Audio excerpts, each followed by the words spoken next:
Willkommen zum letzten. Welcome to the last session on Stage 2 this year. I am Marcel Weiß, and I am a strategy analyst. I work in publishing mostly. I write analyses on these two websites. I write strategies for the FAZ German paper, and this year I will speak about the issues that I had on my agenda last year, but in a somewhat different way. To begin with, a small quote from John O'Nolan. He's the founder of an open source content management system called Ghost, which is operated by a non-profit center that he founded, a foundation. And they work on a connection of their CMS, the content management system, to the ActivityPub protocol. And that was my first introduction to how the EU often talks about the issue that we currently talk about. And firstly, to just tell you what has happened so far and what I've talked about last year. So we have proprietary platforms, as we know. We all know Twitter, Instagram, and the others. And these are offered by companies that are a closed shop. This has both advantages and disadvantages. And in contrast to that, there are very few open ways of connecting online that we have. And how many there are? Well, that's actually just two until now.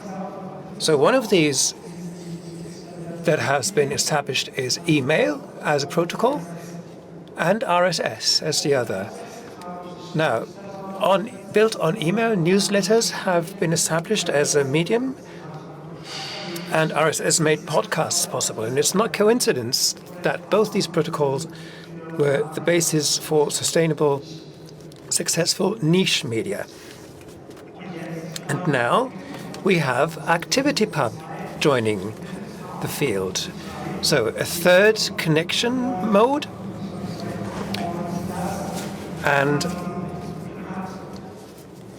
that, I believe, has opened far-reaching possibilities, because ActivityPub is a protocol that, in contrast to email and RSS, makes an interplay with the sender and an interaction possible. These other two only have a sender and a receiver. So last year, we were looking at activities on Mastodon. Luca Hammer did.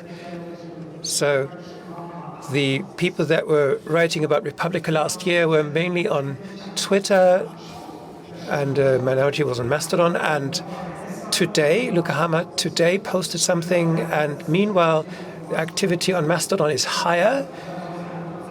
1,871 posts he counted. X is at 850, Blue Sky at 528, which doesn't mean that we have a complete picture, but something has clearly happened between the last year and this one. Users have joined, but the activity of these users in the Mastodon environment is still somewhat limited. Mastodon still is the main software in this field, but you have to keep in mind, this is a statistic from FediDB. This is not quite true, because in that whole environment, there are many kinds of software that are not in that statistic. WordPress is one of them. It has an ActivityPub plugin, and Flipboard has one. Is a news aggregation service, and they say they have 20 million users, not active users, but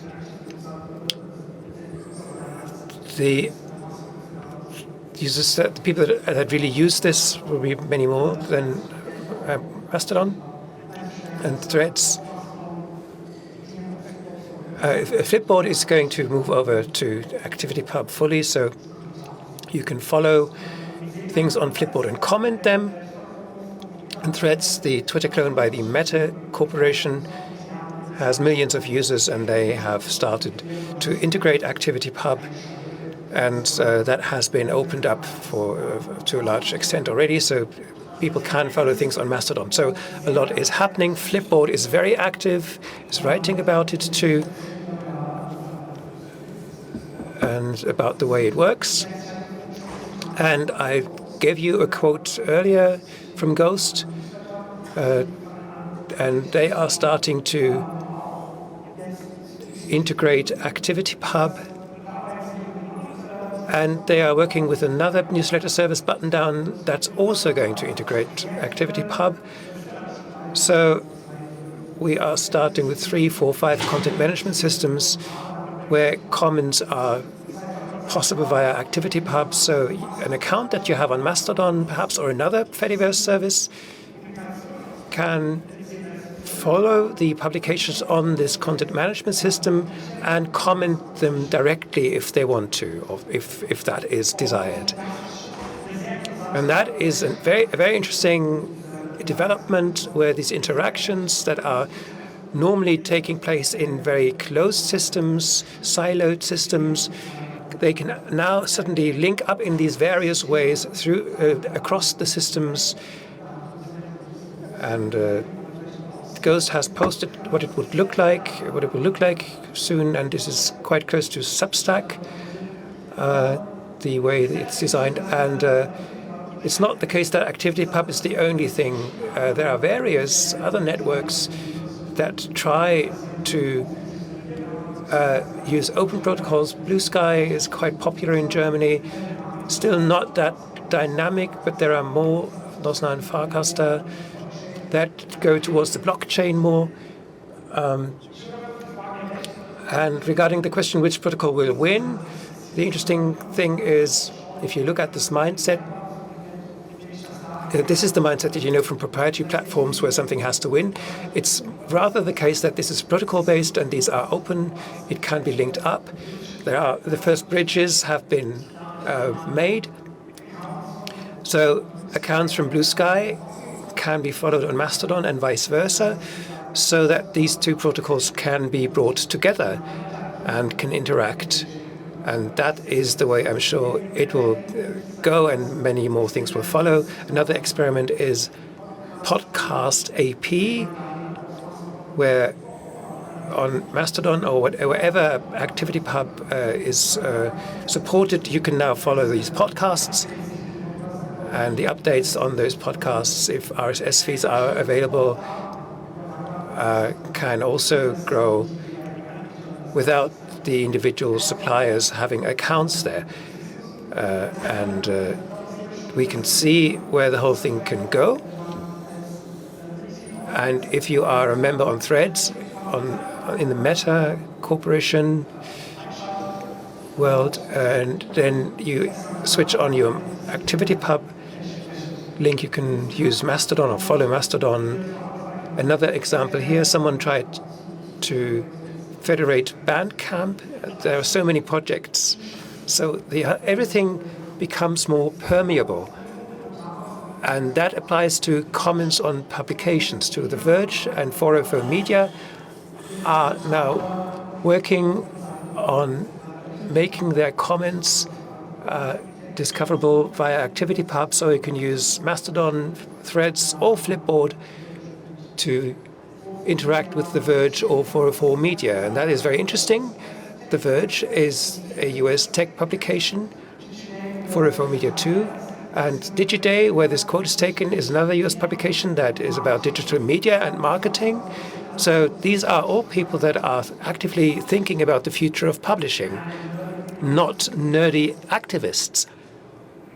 Right, who just do this out of boredom, but people that are actually running their business this way. And you then have to ask, who does something like this in Europe? Who integrates these services? Who reports about them in Europe? I do not see much reporting. So the question is, who is actually interested in Europe? And when will the first German mass media go this way? Will it be 3, 5, 7 years? Well, you don't know. Speaking of Europe, This is a screenshot about my talk from last year on YouTube, where I talked about the European Mastodon server as an example. This is a screenshot from that same instance today. It has been shut down. Netzpolitik.org reported about it. It was a few days ago. That was a pilot project, not a long-term commitment. And again, the question is, I would ask the question, where are the reporters, where are the people that are interested in this in Europe or in the EU, to have the EU, to see that the EU is losing interest in furthering this, although they have an open structure here for the public that for the first time has received some tangible momentum. It's not going through the roof, as we've seen, but a kind of momentum that we haven't had before, ever. Strong interest in the US from various sides, and integrations, and things are being built. Right, so Europe doesn't seem to have the interest, and I have no idea why. Another check from the US, the comparison with the Web 2.0 or 2008 Web, and that gets us to the third item, Mastodon from Germany to the US. As many might not know, is that Mastodon comes from Germany. It's a German public benefit corporation, or that's at least how you could translate it. It sits in Germany, and even that has changed. Mastodon got the public benefit part, lost the public benefit certification. I wonder the real reason I don't care about, but I wonder how could this happen? And if we have a public and rules for these kind of things that don't give this possibility to Mastodon, we should make this possible. And also, here's the question: is anybody interested in politics in the foundations, with those caring about public infrastructure? I haven't seen a single statement.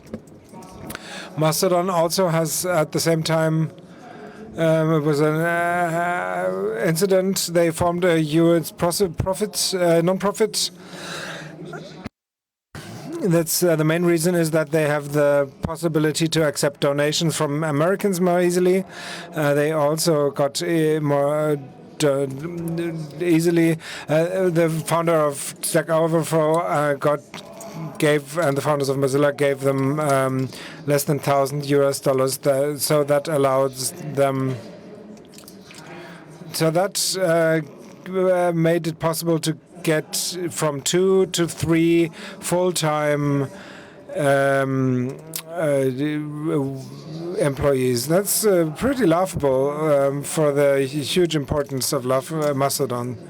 But that has to do with the massive disinterest from European institutions. They have also, in the blog post, the founder of Mastodon said that the main income with Mastodon is mostly from Patreon. So tiny donation from Patreon.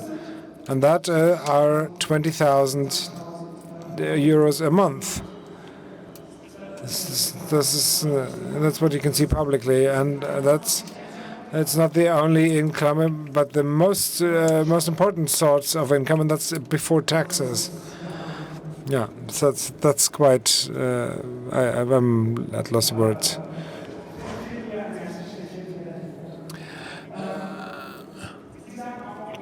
How they say how it's also important that Mastodon is one of the few, if not the only, social media platform that operates out of there, and we would like to keep it that way. And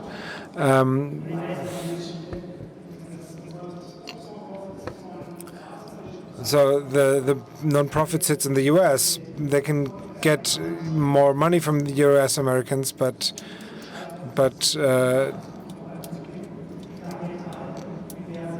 while they still have very small resources here. So this might move to the US. So I wonder where the statements from the foundations or the positionings of the foundations, institutions who have been talking about this topic for 15 years and who have been writing papers and conferences in which they talk about public infrastructures on the internet shouldn't be in the hands of U.S. corporations. Everybody's silent. So we only have. So also the person behind the ActivityPub integration within WordPress is from Germany, and Pfefferle is German. Full disclosure, he's also also a podcast co-host with me. We have the person responsible for ActivityPub at bluepress.com, the largest blog hoster in the world. And he's also about to bring ActivityPub to Tumblr, and well, Mastodon is here. We have them in the country, and nobody cares. That was Mastodon from German in the US, or also the question is digital future, digital here now, so present. So does it all have to go to the US so that something happens? So again, vibe check. There's a lot of excitement outside the U.S. There's a lot of open questions because for the first time we have seen if we have decentralized public infrastructure, there's a lot of open questions. So they have to be answered about moderation, the government's processes, the spam payments architecture. I'm going through that quite quickly. So I wrote a lot of things down, but it's not about talking about this in detail, but only talking and pointing out that we stand in front of a lot of questions that we have to answer those.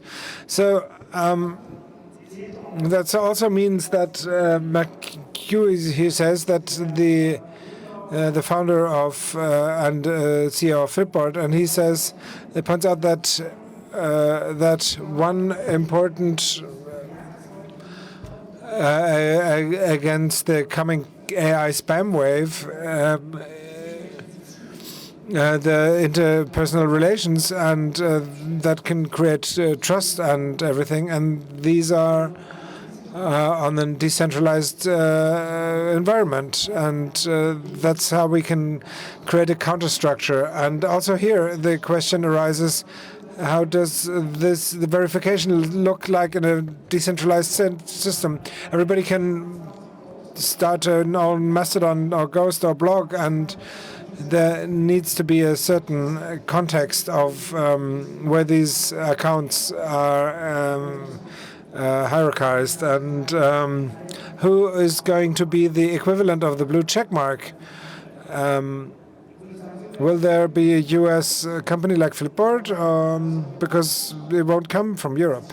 Nobody cares about these topics here. Nobody is sitting there thinking about talking about and thinks about these topics. How can we attack this? And well, you've heard over the years the Mastodon highly complex, the many instances. I also remember that pizza used to be highly complex. That's something that you need to. That if you want to do it, it just needs the resources to sit there. Mastodon is the Excel of the social networks, because it's charming at that, and that it looks like that, like 2022, that they have two full-time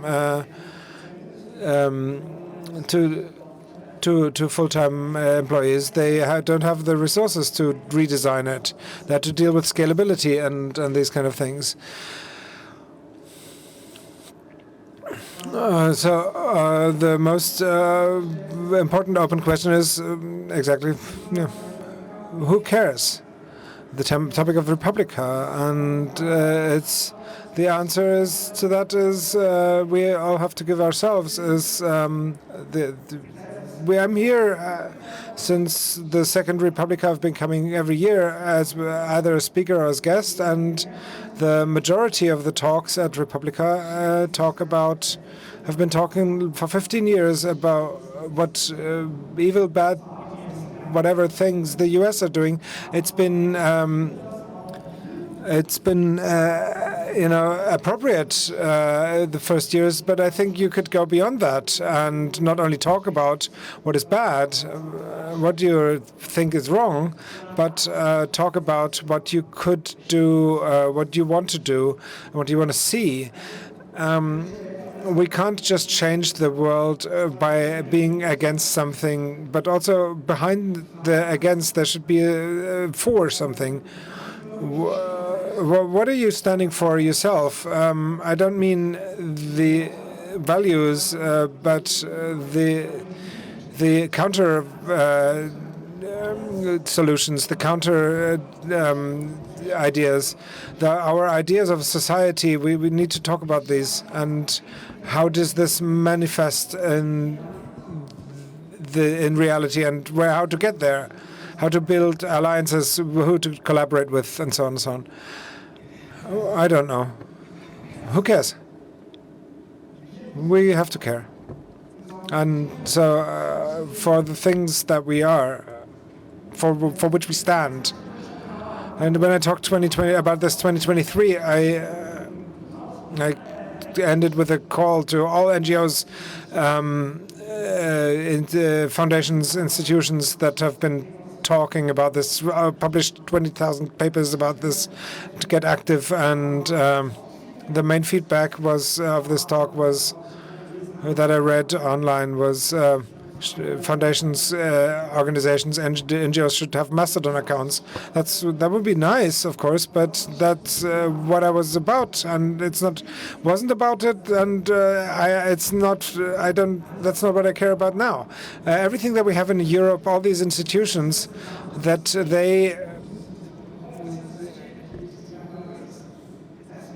they actively give resources into and lay the groundwork for these systems, the public infrastructure. Otherwise, they will be done by others, and it might feel like everything things are set in stone. We use unencrypted emails, for example. It's solvable. But it's not. It won't happen anymore. The train has left the station, and we have a coordination problem with the omnipresent email protocol. And the same can also happen with all these problems with these protocols. So, in the important points where private companies can establish themselves and create bottlenecks, if we don't get active with these things. So, this would be my final call, Europe. Let's get to work. Thank you.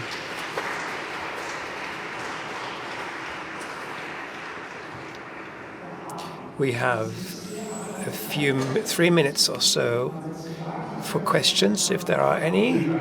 Thank you, Marcel. Are there any questions in the audience? Over there. And in the front.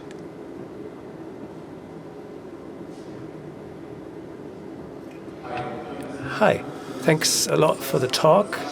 To start with, you were talking about bottlenecks. It's good and proper that these federating networks give so much freedom, but then that means a lot of administrative work, a lot of work for the individual to actually get used to that, especially if we're talking about lay people.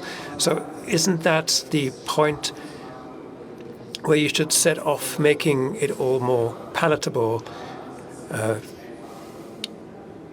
to do something user-friendly with less administrative effort? And that's where the corporate side is so much more attractive, right?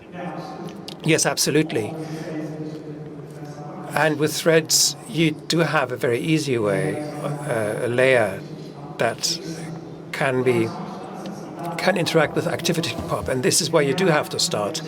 And it needs more participation, more resources, because you can see at Mastodon that this is exactly the thing, the UI, the user interface, the user experience. This is the way you know it from open source. That needs some aftercare, perhaps. And that is not a criticism per se. It's just that that is the amount of time you have. You have to pay your rent, you have to pay the people that you work on it, and you have to rely on the donations you get.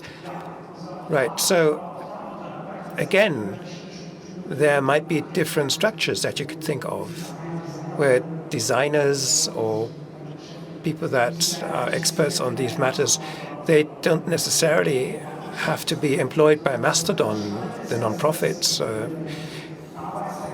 You can have a share of the workload so that not just one organization is putting in the effort. You could reorganize within that system in a different way. And that's what we have to think about and talk about in public so that we can take the next step and tackle these issues. Yes, thank you for the talk, and I would just like to thank you for using your talk to kind of articulate a speechlessness that I feel as well. Seeing what the EU has done with their own servers, why didn't they continue these? Maybe we need legislation against the big tech platforms. They have this legislation, but then they don't maintain their own servers. Whatever the reasons may be, this is just scandalous. I don't understand why these servers were not continued. Another aspect that maybe you talked about, there is no interest. Well, a small aspect that I would like to add that you didn't mention, but maybe that is remarkable, the university or further education sector. I work at the University of Innsbruck in Austria, and I am responsible for my own server that we make available to all the students and staff, and we try to keep Mastodon going this way and promote it. You were talking about foundations. Public institutions like universities are to be made responsible to ensure that digital infrastructure is made accessible. The places where commercial interests don't really matter so much. And I and colleagues in the German-speaking area and also the European area are increasingly trying to use the university sector to further these structures, because we have the structures and the resources, so they have to be used. Social media people exist in all the communication departments. Why don't they use open platforms more? Yes, this is the university sector, public institutions, the public sector. I didn't mention that. Germany has social.de, the Dutch government and the Swiss government have their Mastodon instances. And there was one point in the open questions, and that is public broadcasting. That should be much more involved and should take part in shaping this much more. Are there any further questions? Yes, one question over there.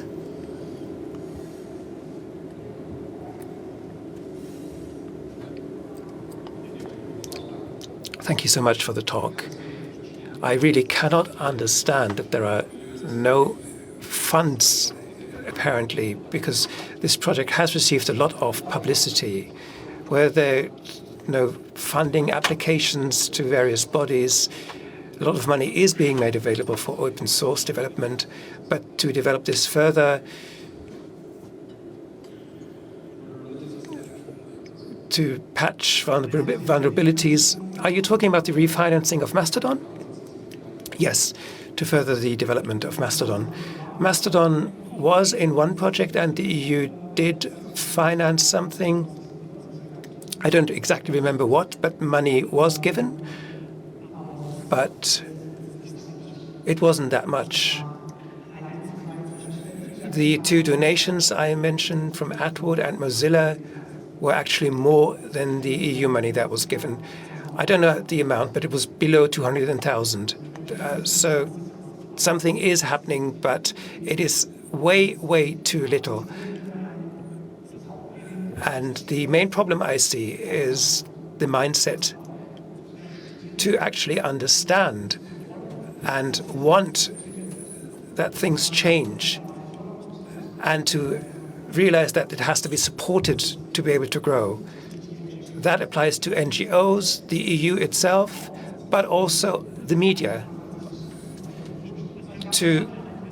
My impression is that they just don't have the imaginative power, and in Europe and the EU, over the last 15 years, we always looked towards the US and responded to what happened there. And I get the feeling that in the last 15 years, we forgot to think about these things ourselves without an impulse from outside, to think what we can do, without looking what Cisco or whoever is doing, without having that big role model that we could join and that we could copy and where we can point and say, oh, that's not the way it should be.